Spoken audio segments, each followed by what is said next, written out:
Hey, je n'ai pas posté de vidéo depuis le 7 avril. Je crois que un mois et demi, c'est la plus longue pause que j'ai faite. On a passé les 10 000 abonnés. Yeah. Merci de m'envoyer des messages pour me dire bah alors qu'est-ce que tu fous, pourquoi tu fais plus de vidéos, tu nous manques. Ça me fait plaisir et ça me motive à faire des vidéos. Honnêtement, j'avais juste pas très envie ces dernières semaines. J'ai pris un peu de bon temps. Je me suis reposée, je suis allée voir mes parents, je suis allée voir mes amis. C'était bien. Ça m'a fait du bien. Et là j'ai un samedi de libre, alors je me suis dit vas-y, vidéo. Et ça tombe bien parce que j'ai des livres à vous présenter. Je me suis pas arrêtée de lire pour autant, au contraire, et je suis dans une grosse passe fantasy. Donc là je vais vous présenter 4 livres déjà, pour commencer. Enfin fantasy, on va dire fantasy, imaginaire, voilà. On en reparle. En tout cas j'espère que vous m'en voulez pas trop. Mais voilà. Je suis là. Je commence par vous présenter Rouille.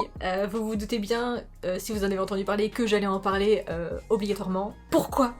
Parce que Rouille, c'est le petit bébé de mon ami Florian Soulas, qui a sorti du coup son premier livre. J'étais obligée de vous le présenter. J'ai en plus eu la chance de le recevoir en avant-première grâce à Screenéo qui me l'a envoyé quelques jours avant la sortie. Et c'était vraiment trop d'émotion de le recevoir parce que c'est Flo, quand je l'ai vu dans ma boîte aux lettres, j'étais tout émoustillée. Et en plus, elle m'a fait une dédicace de l'enfer, j'ai failli pleurer dessus. Donc bon, voilà, garder un peu de courage pour lire le bouquin. Alors déjà, peut-on parler de cette couverture de l'enfer? Elle est sublime. Hein. Voilà, si vous le voyez en librairie, je vous invite à caresser des yeux ce bouquin. Je vais peut-être commencer la chronique, sachant qu'elle ne sera peut-être pas tout à fait impartiale, parce que c'est une amie, c'est vraiment une fille que j'adore pour le coup. J'ai essayé de lire le livre de la manière la plus objective possible. Toujours est-il qu'au fond de moi c'était à moitié irréalisable quand même. Mais je suis quand même plutôt confiante de ce que je vais dire sur ce bouquin parce que globalement les autres avis que j'ai lus sur ce bouquin vont globalement dans mon sens. J'ai oublié de mettre du rouge à lèvres, je suis sérieuse. Oh là là là là, quelle journée. Quelle journée mes aïeux. J'ai oublié de finir, je me suis pas... Ah. Bon bref, on va faire comme au Moyen-Âge. Bref, Rouille raconte l'histoire de Violence, qui est une jeune femme qui vit dans un Paris steampunk, d'ailleurs univers au poil, qui est une prostituée qui a complètement perdu la mémoire. À partir de son, on va dire, réveil, elle a oublié tout ce qui s'était passé avant, donc d'où est-ce qu'elle vient, qui elle est, son âge. Elle a été recueillie et travaille désormais dans une maison close. Elle fait des passes, elle a pas le droit de sortir, c'est très difficile et éreintant. Néanmoins, elle arrive quand même à sortir en douce et à retrouver une amie qui vit à l'extérieur, et un jour cette amie disparaît et on va mener l'enquête avec elle. Sachant que c'est un résumé hyper simplifié de l'histoire, c'est on va dire les premiers chapitres, parce que j'ai vraiment envie que vous découvriez un peu tout ce qui se passe ensuite. Je vais commencer par vous parler de l'univers. On est dans Paris et c'est un univers steampunk, donc il y a des grands dômes, des dirigeables partout, j'adore ça les dirigeables, on n'en voit plus, c'est tellement triste, en même temps c'est un peu dangereux quand même. Je crois qu'il y a tous les aciers existants qui sont réunis dans ce bouquin. Je crois que tu les vois tous un par un. Il y a des avancées technologiques qui arrivent, il y a Violente qui a notamment... Il lui manque un doigt, je crois que c'est l'annulaire, elle a une prothèse en acier à la place. C'est vraiment un univers de steampunk quoi, révolution industrielle, etc. Donc il y a beaucoup de machines, des automates, ce genre de trucs, et c'est vraiment quelque chose qui m'a beaucoup plu dans cette histoire. Petit point maison close, ça m'a fait penser à ce film que j'ai vu, qui était dans une sélection quelconque, genre Festival de Cannes, en je sais pas quelle année, je suis hyper précise, hein. Je me souviens de tous les films que j'ai vus au poil. C'était un film hyper beau, qui racontait juste l'histoire de filles en maison close. Hein. Et c'était une esthétique tellement belle que je me suis imprégnée de ce film pour le mettre dans cette histoire, et ça faisait un mariage parfait entre le steampunk et la maison close. Et finalement, ce que j'ai oublié de vous dire, c'est que c'est aussi un thriller, enfin c'est surtout un thriller, avant d'être un livre young adult steampunk, c'est qu'on va suivre une histoire assez morbide. Ouais, c'est vraiment un gros truc de l'histoire que j'ai oublié de vous dire, ça. Donc je vous ai dit que sa meilleure amie disparaissait, je vous ai pas dit qu'il y avait plein de meurtres dans Paris, des enfants et des prostituées qui sont retrouvés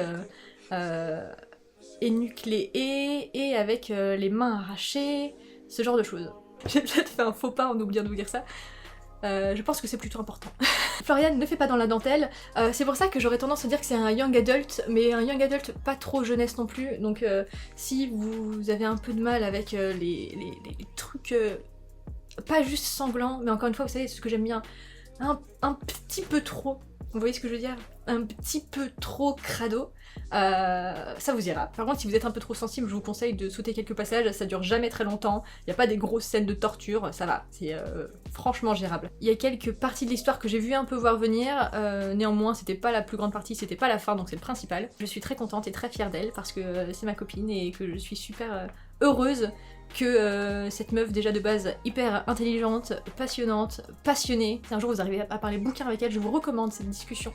Ne partez pas, ne passez pas votre chemin. Voilà, moi je suis super fière d'elle, je suis trop contente. J'ai adoré, je crois que je lui ai mis un 17 sur 20 ou quelque chose comme ça pour vous dire. Pour moi c'était vraiment génial. Contrairement à un livre que je vais vous présenter juste après, qui m'a vraiment très déçue. Et je vous le présente maintenant, ce putain de livre. Tellement, tellement, tellement déçue.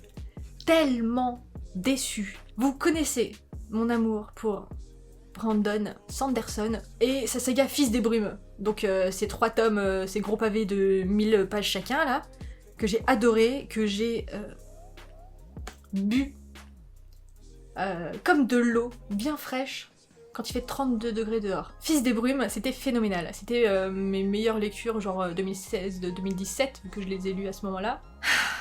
Et à l'époque, j'avais acheté 2 autres bouquins de lui, donc j'ai acheté Worldbreaker et Elantris. Et aujourd'hui, je vais vous parler d'Elantris. Elantris, c'est ça. Je veux pas dire que c'était nul, mais en fait, j'ai une grosse déception et qui m'a fait tout gâcher. Et je vais essayer de vous expliquer. Elantris, c'est le nom d'une ville qui est, on va dire qu'elle est morte. C'est une ville qui, 10 ans auparavant de notre histoire, accueillait des gens qui avaient un pouvoir sur les autres, qui étaient vraiment puissants, qui étaient considérés comme des dieux vivants, qui pouvaient soigner, qui pouvaient faire ce qu'ils voulaient parce qu'ils avaient des petits pouvoirs. Un jour, il s'est passé un truc, boum, du jour au lendemain, ils ont perdu tout leur pouvoir, ils ont commencé à se dégénérer, mais c'est des gens qui sont immortels et qui peuvent pas mourir. Par contre, c'est des gens qui ont faim et qui, quand ils se blessent, ne se soignent pas. C'est-à-dire que, par exemple, je me fais une écorchure là, toute ma vie, je ressentirai la douleur. Si un jour tu te trappes contre un mur et que tu te prends tout ça là, ça va te crépiter toute ta vie parce que t'auras jamais cette putain de croûte qui va faire que ça cicatrisera. C'est ça, c'est Elantris. Le Elantris de notre histoire. Pas le précédent. Le précédent, c'était des gens beaux et forts et puissants. Les habitants d'Elantris s'appellent les Élantriens. Pour devenir un Élantrien, ça arrive du jour au lendemain. Par exemple en pleine nuit, tu te réveilles le matin et t'as des taches sur la peau. Et là, voilà, t'es Élantrien. 10 ans avant, ça voulait dire que t'avais un putain de pouvoir et que t'étais un putain de beau gosse. Maintenant, ça veut dire que tu vas te dégénérer et qu'on va t'enfermer dans la ville, qu'on va plus rien te donner à manger et que tu vas ramper en attendant rien du tout. Autour d'Elantris, il y a 4 villes et on va notamment se retrouver à Cae. Ça dit Cae ?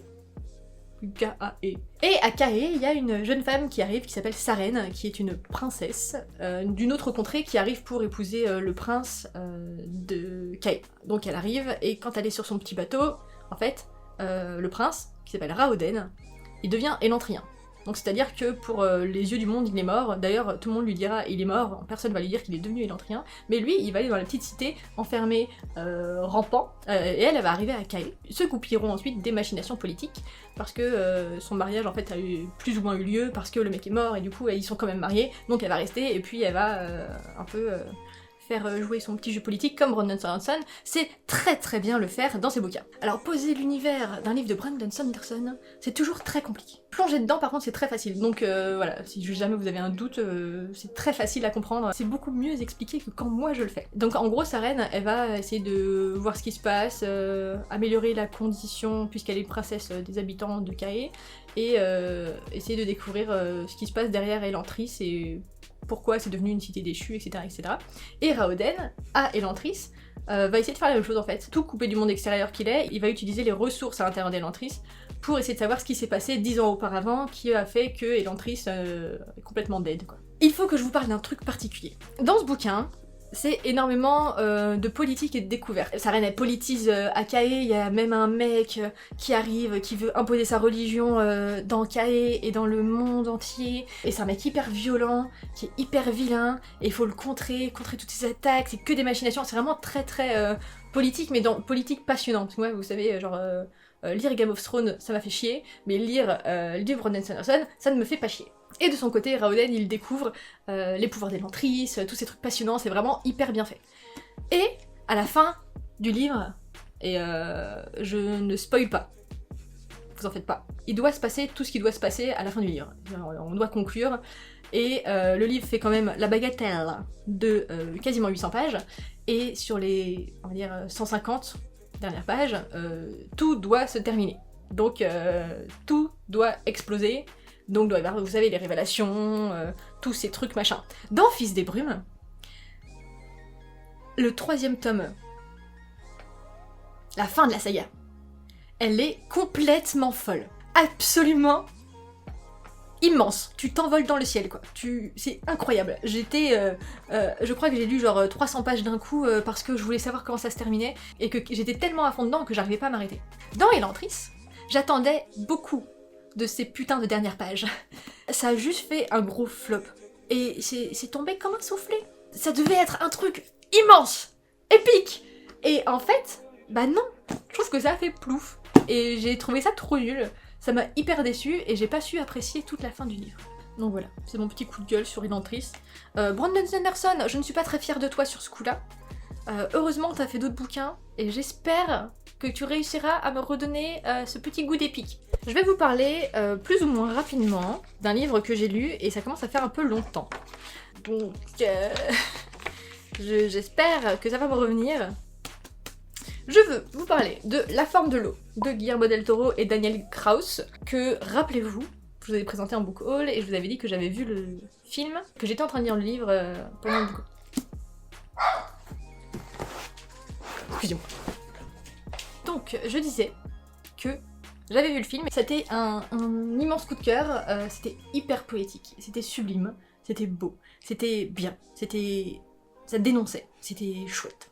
Bien réalisé. Du coup, j'avais très envie de lire le livre, vous imaginez bien, et c'est désormais chose faite. Alors je sais pas comment vous expliquer, mais en gros, j'ai peur de vous survendre le bouquin parce que j'ai adoré le film et que je l'ai vu avant. J'ai adoré le bouquin parce que j'ai adoré le film, je pense. Par contre, je ne sais pas ce que ça donne quand on ne fait que lire le bouquin. Dans cette histoire, on suit une jeune femme qui s'appelle Elisa, qui est muette et qui travaille dans un grand centre de recherche scientifique top secret en tant que femme de ménage avec son amie Zelda. Ces deux femmes tout à fait banales plongées dans un univers un peu confidentiel, donc vous imaginez bien tout ce que ça peut engendrer. Elle est très proche aussi de son voisin qui s'appelle Giles. C'est un vieil illustrateur qui vit avec ses chats. C'est un peu galère, mais ils arrivent ensemble à se rendre heureux parce que par le pouvoir du bonheur et de l'amitié, et ben ça fonctionne. Au laboratoire de recherche, il y a un truc amphibien qui ressemble à plus ou moins un homme, plus moins que plus, qui va du coup soumis à des expériences dans le centre de recherche, et notamment par un mec, on va dire un tortionnaire, alors lui je sais plus comment il s'appelle par contre, Richard Strickland, qui elle est chercher la créature en Amazonie, et c'est lui qui l'a ramené également, donc c'est pour ça qu'il se permet de faire des choses ignobles et de la torturer en fait, tout simplement ça. Lui il sait pas les expériences qu'il pratique, c'est plus de la torture directe. Cet homme est tout à fait imbuvable, c'est un homophobe, raciste, on est dans les années 60, hein, donc je pense que les deux auteurs ils ont vraiment voulu renforcer de manière extrêmement forte les clichés. Zelda notamment elle est noire, Elisa elle est muette, Giles, il est homosexuel, donc c'est vraiment une grosse dénonciation de la société américaine dans les années 60, voire de nos jours. Tout ça pour dire que Elisa va se rapprocher de la créature grâce, pas au langage des signes, mais au langage corporel, on va dire, et elle va essayer de l'aider et de lui apporter un peu de joie dans sa vie. Parce que c'est vraiment pas drôle d'être une expérience dans un laboratoire. J'ai vraiment bien aimé le style, j'ai bien aimé le fait qu'on change de narrateur, c'est un truc qu'on fait pas dans le film, enfin on voit des scènes forcément avec différents personnages, mais là c'est vraiment, chaque narrateur on suit vraiment son point de vue et sa manière de penser et de parler, on suit même les pensées de la créature, alors que dans le film c'est pas du tout un truc qu'on arrive à retranscrire et j'ai adoré ça. Et j'ai bien aimé aussi le fait que ça dénonce beaucoup, alors c'est vraiment quelque chose qui se ressent dans le film également, parce que Strickland c'est vraiment la personnification du mal alpha, quoi. Horrible. Il est ignoble. Je vous recommande de jeter un œil à l'intérieur. Surtout, je vous recommande de voir le film, si vous n'êtes pas plus emballé que ça par l'histoire. Je comprends que l'histoire puisse ne pas vendre du rêve, et je comprends que je n'arrive pas à vous le vendre directement, donc c'est pour ça que je vous recommande vraiment, si vous avez l'occasion de voir le film, si vous n'avez pas l'intention de lire le livre. parce que le film est vraiment génial et je pense vraiment qu'il vaut le coup d'œil. Lui aussi c'est de la fantasy, c'est Calam de Paul Béarn, c'est le tome 1, les deux visages. Et lui aussi ça fait un petit moment que je l'ai lu, donc je vais activer ma mémoire inexistante de base, parce que déjà que je me rappelle du nom des personnages, c'est déjà bien. Je vous le dis tout de suite, c'est un livre que j'ai beaucoup aimé, c'était une super histoire. Comment dire ça? J'ai trouvé que c'était une belle introduction pour la suite. On suit dans cette histoire le personnage, mais pas que, de Mora, qui est une jeune femme, qui est plus ou moins sorcière, qui se fait capturer parce qu'elle s'est rebellée contre le roi Lumière avec son armée. C'est pas son armée à elle, mais elle fait partie de l'entourage du général qui s'appelle Darandal, qui ne s'est pas fait capturer lui, qui s'est fait zigouiller. Elle s'est juste fait capturer avec d'autres prisonniers. Il y a un autre personnage qui est conteur, c'est le conteur d'Artherac, qui est un vieux monsieur, lui, qui est là en mission pour récolter l'histoire de Mora,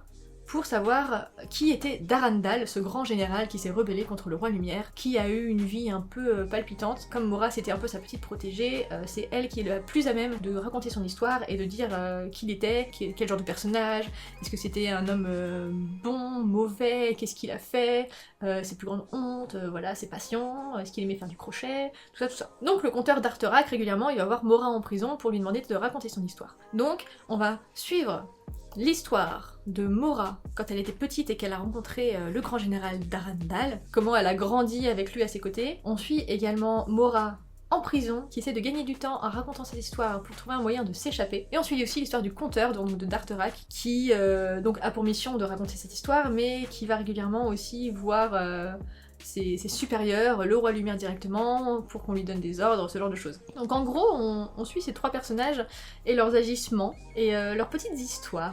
Dans ce tome 1, c'est pas foufou, c'est pas des grandes batailles, c'est pas épique, c'est vraiment la construction des personnages qui était intéressante. J'ai bien aimé le personnage de Mora notamment. Darandal pour l'instant, il m'est un peu antipathique, il a rien d'un grand général en fait. Artherac c'est juste un mec sympathique qui fait son boulot. J'ai vraiment trouvé que c'était une très bonne introduction à une saga. Je sais pas s'il y aura 2-3 tomes. Je vous avoue que j'ai pas regardé si on avait l'information quelque part. En tout cas, je lirai la suite, c'est sûr, parce que j'ai envie de savoir comment ça se continue. Je pense que j'en ai fini avec ces 4 lectures. J'espère que cette vidéo vous a plu. Je vous dis à la prochaine.